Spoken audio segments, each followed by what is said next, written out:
नमस्कार मित्रों, जय श्री राम। कैसे हैं आप सभी। आज हम इस वीडियो में चर्चा करेंगे हरितालिका तीज अर्थात कजरी तीज कब है और इसके क्या मान्यताएं हैं, क्या कथाएं हैं, ये सब चीज़ जानेंगे। आइए प्रारंभ करते हैं। 6 सितंबर 2024 यानी दिन शुक्रवार को हरितालिका तीज यानी कजरी तीज पड़ रहा है।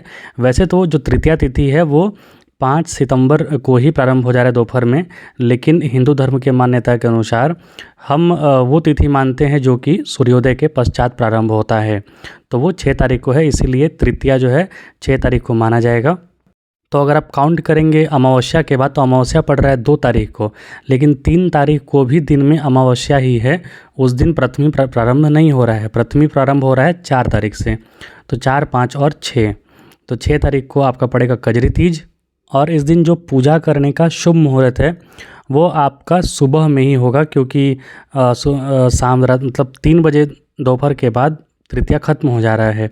तो वैसे तो कजरी तीज का जो पूजा होता है विधि विधान से वो संध्या काल में ही होता है, प्रदोष काल में होता है, लेकिन यदि समय अभाव रहे तो आप सुबह में भी कर सकते हैं। और वो समय है सुबह 5 बजे से लेकर के 8 बजे तक। मतलब आप सुबह में पूजा करना चाहते हैं तो उसका मुहूर्त है 5 बजे से 8 बजे तक, और बेहतर है कि आप सुबह में ही कर लें, क्योंकि दिन में 3 बजे तृतीया तिथि समाप्त हो जा रहा है।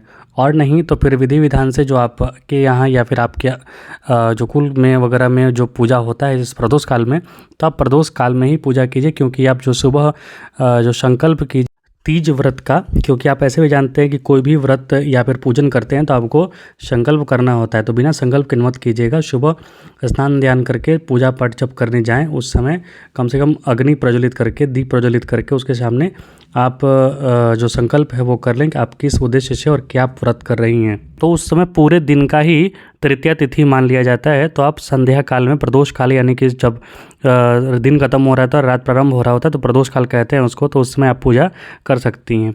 तो आइए प्रारंभ करते हैं हम हरितालिका तीज को। हरितालिका क्यों कहा जाता है? ये 2 शब्द से बना है, हरित और तालिका। हरित का अर्थ होता है हरण करना और तालिका का मतलब होता है सखी। मतलब इस दिन भगवान जो माता पार्वती थी उनकी सखी ने उनका हरण करके जंगल ले गई थी, इसलिए इसे हरितालिका तीज कहा जाता है। और ये तृतीया तिथि को ही मनाया जाता है, क्योंकि इसके पीछे और 2-3 कथाएं हैं, उसको भी हम जानेंगे हम। तो हरितालिका इसलिए कहा जाता है क्योंकि माता पार्वती की सखी ने उनका हरण करके जंगल ले गई थी। और वो हरण करके जंगल क्यों ले गई थी? तो जो माता पार्वती हैं उनके पिता दक्ष महाराज जो थे, हिमालय महाराज, वो भगवान विष्णु के बड़े ही भक्त थे और वो विवाह कराना चाहते थे भगवान विष्णु से माता पार्वती का। और माता जो थी वो विवाह करना चाहती थी भगवान शिव से। इसीलिए तो उनकी सखी ने उनका मतलब माता पार्वती के ही निर्देशानुसार उनके सखी ने उनका हरण करके और उन्हें जंगल ले गई थी, और वहाँ वो तपस्या की थी माता पार्वती।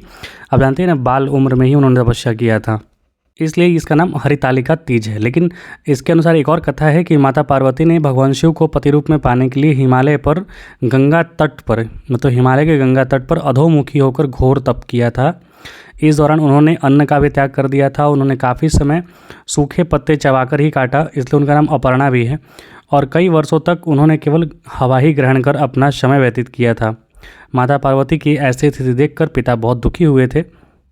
और आप जानते हैं विभिन्न प्रकारों से माता पार्वती का विवाह भगवान शिव से हुआ था। लेकिन एक और कथा ये जानते हैं हम, माता पार्वती ने भगवान शिव को वर रूप में प्राप्त करने के लिए, पति के रूप में प्राप्त करने के लिए भाद्रपद शुक्ल पक्ष की तृतीया तिथि को हस्त नक्षत्र में माता पार्वती ने रेत से शिवलिंग बनाया था, अर्थात पार्थिव शिवलिंग बना करके पूजा की थी। इसीलिए आप जानते हैं कि पार्थिव शिवलिंग का बड़ा ही महत्व होता है। और वे भोलेनाथ की स्तुति में लीन होकर रात्रि जागरण करने लगी। तब माता की इस कठोर तपस्या से प्रसन्न होकर भगवान शिव ने उन्हें अपनी पत्नी के रूप में स्वीकार कर लिया था। इसीलिए ये जो हरितालिका तीज का जो व्रत होता है उसमें रात्रि जागरण का बड़ा विशेष महत्व होता है। हालांकि बहुत जगहों पर नहीं लोग जगते हैं, लेकिन कुछ जगहों पर रात्रि जागरण का विशेष महत्व होता है। इस व्रत पर 2 चीज़ें होती हैं, 2 मान्यताएं हैं। एक मान्यता ये है कि इसे कुंवारी कन्या भी करती है तो उसे अच्छी वर की प्राप्ति होती है। और दूसरा, इसमें यहाँ पर यदि जो विवाहित और स्त्री है यदि वो ऐसा पूजन करती है तो उसके पति या सुहाग की रक्षा होती है, धन धान्य की वृद्धि होती है और समस्त सुखों की प्राप्ति होती है। इस दिन जो सौभाग्यवती स्त्रियां होती हैं नए लाल वस्त्र पहनकर मेहंदी लगाकर 16 श्रृंगार करती हैं और शुभ मुहूर्त में भगवान शिव और माँ पार्वती जी की पूजा आरंभ करती हैं। इस पूजा में शिव पार्वती की मूर्तियों का विधिवत पूजन किया जाता है। फिर हरितालिका तीज की कथा को सुना जाता है। माता पार्वती पर सुहाग का सारा सामान चढ़ाया जाता है। और भक्तों में ये भी मान्यता है कि जो सभी पापों और सांसारिक तापों को हरने वाली हरितालिका व्रत की कथा सुनता है, उसके सौभाग्य की रक्षा भगवान स्वयं करते हैं।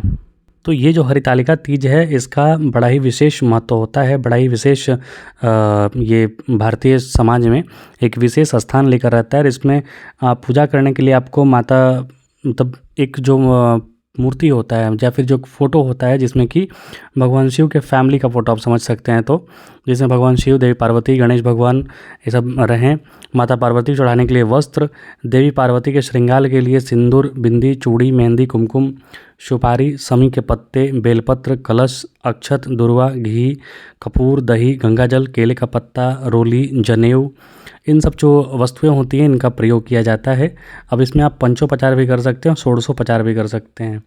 पंचोपचार मतलब कि यदि आप बहुत ही ज़्यादा विधि विधान से पूजा नहीं करते हैं, सिर्फ पंचोपचार करते हैं, तो भी वो पूजन की विधि होती है। पंचोपचार मतलब आप भोग दिवा दीजिए, नैवेद्य दिखा दीजिए, धूप दीप दिखा दीजिए और भगवान को प्रणाम कर लीजिए।